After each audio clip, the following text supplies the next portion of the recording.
ଆମ ଓଡ଼ିଆରେ ଗୋଟେ ଢଗ ଅଛି ଶୁଣିଥିବେ, ବଗଲ ଧାନ କୁଟିବୁ ନା ମୋ ନଳିଗଡ଼ ଭାଙ୍ଗିଯିବ, ବଗଲ ମାଛ ଖାଇବୁ ନା ତେହିଁକି ଗୋସେଇଁ ଆଗ।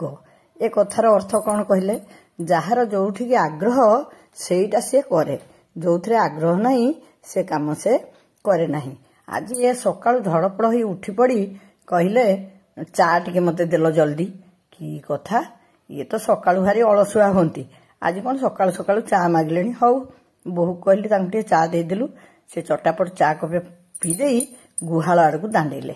ମୁଁ ତାଙ୍କ ପଛେ ପଛେ ଗଲି। ଓହୋ, ଏଇ 2 ଦିନ ହେଲା ଏତେ ଗରମ ପଡ଼ିଛି ନା, ସେ ବୋଧେ ରାତିରୁ ଠିକ୍ କରିଥିଲେ ଆଜି ଗାଈମାନଙ୍କୁ ଗାଧେଇ ଦେବେ। ପ୍ରକୃତରେ ଭଲ କାମ ଟିକେ କଲେ, ଗାଈ ଗୁଡ଼ାଙ୍କୁ ବହୁତ ଗରମ ହେଉଥିବ, ଆଉ ଗାଧେଇ ନଦେଲେ କେମିତି ହବ।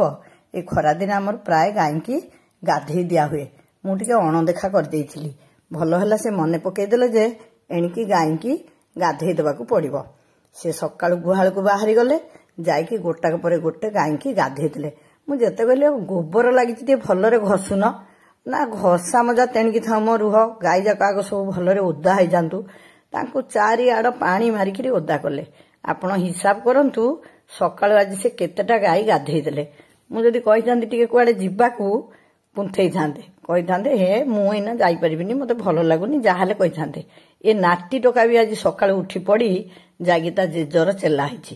ସେ ଗୋଟେ ଗୋଟେ ଗାଈ ଗାଧେଇ ଦଉଛନ୍ତି, ଫିଟେଇ ଦଉଛନ୍ତି। ଆମ ଗାଈ ତ ଚରିବାକୁ ଯାଆନ୍ତି, ମୁଁ ଆଗରୁ କହିଛି, ଫିଟେଇ ଦଉଛନ୍ତି। ସିଏ ତାର ବାଡ଼ି ଖଣ୍ଡେ ଧରି ସତେକି ଭାରି ପାରିଆର ଗାଈକି ସବୁ ତଡ଼ି ପକଉଛି। ମୁଁ ହଉ, ମତେ ମଉକା ମିଳିଛି, ମୁଁ ମୋର ଭିଡ଼ିଓ କରିବାରେ ବ୍ୟସ୍ତ। ଆଉ ମୋର ତ ଗୋଟିଏ ନାତି ଅଛି, ମୁଁ ବି ଆପଣଙ୍କୁ ବେଳେ ବେଳେ ତାକୁ ଦେଖଉଛି। ସିଏ ଆମକୁ ଗାଈ କାମରେ ଆଉ ବଗିଚା କାମରେ ସାହାଯ୍ୟ କରୁଛି। ସିଏ ତାର ତାଙ୍କ ବୋଲ ହାକ କରି ଗାଈ ବି ଗାଧେଇଲେ ହଗି ପକାନ୍ତି, ମୁତି ପକାନ୍ତି, ସେ ତାର ଗୋବର ଫୋବର ଉଠା ଉଠି କରୁଥିଲା। ମୁଁ ଆଜି ତାଙ୍କୁ କିଛି ନ କହିକି ମନ ଇଚ୍ଛା ଭିଡ଼ିଓ କଲି। ଦେଖିଆ କେତେଟା ଗାଈ ସେ ଆଜି ଗାଧେଇ ଦଉଛନ୍ତି। ସତକୁ ସତ ସବୁ ଯାକ ଗାଈକି ସେ ଏକୁଟିଆ ଗାଧେଇ ଦେଲେ। ଗାଈ ସବୁ ଆଗରୁ ଖାଇସାରିଥିଲେ, ଗାଧେଇକି ଫିଟିକି ଚରିବା ପାଇଁ ଗଲେ। ଆପଣ ହିସାବ କରନ୍ତୁ କେତେଟା ଗାଈକି ସେ ଗାଧେଇ ଦେଲେ। ଏବେ ବୋଧେ ବାଛୁରୀଙ୍କ ପାଳି ଆସିଯିବ, ବଡ଼ ଗାଈ ସରିଲେ। ବାଛୁରୀ, ହଁ, ଆମର 2ଟା ମା ଛେଉଣ୍ଡ ବାଛୁରୀ ଅଛନ୍ତି। ସେମାନେ ହେଲେ କାଳି ଆଉ ଗୁଦୁମି। 2ଟାକ କାଳି ତ, ତାଙ୍କୁ ଏମିତି ନାଁ ଦିଆହେଇଛି। ଏଇଟା ଗୋଟିଏ ବଡ଼ ଗାଈ, ୟାର ବାଛୁରୀଟା ପୁରା ଛୋଟ କଳା ବାଛୁରୀଟେ। ଆଉ ଯୋଉଟା ବଡ଼ କଳା ବାଛୁରୀ ତାର ମା ଏଇ ବର୍ଷ ମରିଗଲା।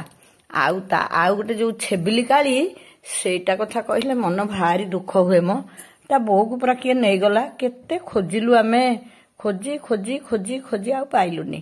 କ'ଣ କରିବୁ, ମନ ମାରିକି ଧୀର ସ୍ଥିର ହୋଇ ରହିଲୁ। ଯୋଉ କଥା ନହେଲା ସେଥିପାଇଁ ଆଉ ମୁଣ୍ଡ ଗଡ଼େଇଲେ କ'ଣ ସେଇଟା ହବ। ଏଇଟା ହଉଛି କୁନି କାଳି ବାଛୁରୀ, ଭାରି ଚଗଲି, କ୍ଷୀର ଛାଡ଼ିଲାଣି, ତା ମା ଜନ୍ମ କରିବ। ବଦମାସଟା, ଖାଲି ମୁଣ୍ଡିଆ ମାରିବ ସେ ବା। ଏ ଦେଖୁନାହାନ୍ତି ଫିଟେଇ ଦେଲାରୁ ଦୌଡ଼ିକି ପଳେଇଛି। ଆଉ ଏଇଟା ଏ କାଳିଟି, ୟା ମା ବି ମରିଯାଇଛି।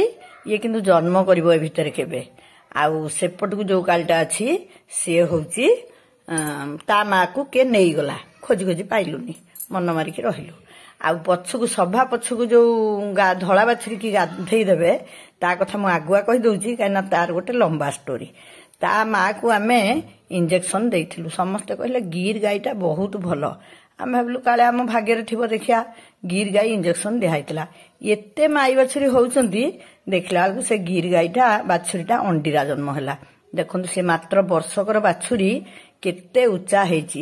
ଖାଇବା ପିଇବାକୁ ଦେଲେ ତ ଆହୁରି କେଡ଼େଟେ ହୁଅନ୍ତା କେଜାଣି। ଆମେ ଡରିକି ତାକୁ ଏତେ ବେଶୀ ଖାଇବାକୁ ଦଉନୁ। ମାନେ ପେଟ କ'ଣ ଆଉ ପୁରୁନି କି? ଯେମିତି ଆମେ ଖାଦ୍ୟରେ ଭିଟାମିନ୍ ଖାଉଛେ, ସେମିତି ଜଷ୍ଟ କୁଣ୍ଡା ଚକଡ଼ ପାଣି ଦିଆହେଉଛି। ସେମିତି କିଛି ମାନେ ଅତି ଉତ୍ତମ ଖାଦ୍ୟ ତାକୁ ଆମେ ଦଉନୁ। କାହିଁକିନା ସିଏ ଯଦି ଆହୁରି ବଳଶାଳୀ ହେଇଯିବ, ତାକୁ ବନ୍ଧାବନ୍ଧି କରିବା କଷ୍ଟକର ହବ। ତା ପାଇଁ କିନ୍ତୁ ଆମେ ଗୋଟେ ବ୍ୟବସ୍ଥା କରିଛୁ। ଖୁବ୍ ଶୀଘ୍ର ଆପଣମାନଙ୍କୁ ମୁଁ ଜଣେଇବି ଯେ ସିଏ ଗୋଟିଏ ଷଣ୍ଢାଶ୍ରମକୁ ଯିବ। କେହି ଗାଡ଼ିବାଲା ରାଜି ହଉନାହାନ୍ତି, ତେଣୁ ଆମେ ନେଇପାରୁନୁ। ଦେଖୁନାହାନ୍ତି, ମୁଁ ଗୋଟେ ବାଛୁରୀ ଗୋଟେ ଆଶ୍ରମକୁ ପଠେଇବି, ମତେ ଗାଡ଼ିବାଲା ମିଳୁନି। ଗାଡ଼ିରେ କ'ଣ ଗୋରୁ ଚାଲାଣ ହଉନି? ଏଇଭଳିଆ କଥା ଗୁଡ଼ାକ ମତେ ବେଳେବେଳେ ଭାରି ଚିଡ଼ି ଲାଗେ। ହେଲେ କ'ଣ କରିବା, କହିଦେଲେ କ'ଣ ହଉଛି। ଯୋଉ ଦିନ ଗାଡ଼ି ମିଳିବ ସେଇଦିନ ଏ ବାଛୁରୀଟି ଆମ ଗୁହାଳୁ ବିଦାୟ ନବ। ଏଇ ହଉଛି ଆମ ଗୁହାଳର 21 ବଳା ବିଶିକେଶନ। ଆଉ ସମସ୍ତେ ମାଇ, ଏ ଗୋଟିକ ଅଣ୍ଡିରା। ଯୋଉଟାକୁ ମାଇ ହବ ବୋଲି ଆମେ ଆଶା କରିଥିଲୁ ସେଇଟା ହିଁ ଅଣ୍ଡିରା ହେଲା। କିନ୍ତୁ ଯୋଉଗୁଡ଼ାକ ଯାହା ହେଲେ ବି ଚଳିବ ବୋଲି ଆମେ ଭାବୁଥିଲୁ, ସେମାନେ ସବୁ ମାଇ ହେଲେ। ଏବେ ଆମ ଗୁହାଳେ ଦେଶୀ ବାଛୁରୀଙ୍କ ସଂଖ୍ୟା ବଢ଼ିବାରେ ଲାଗିଛି।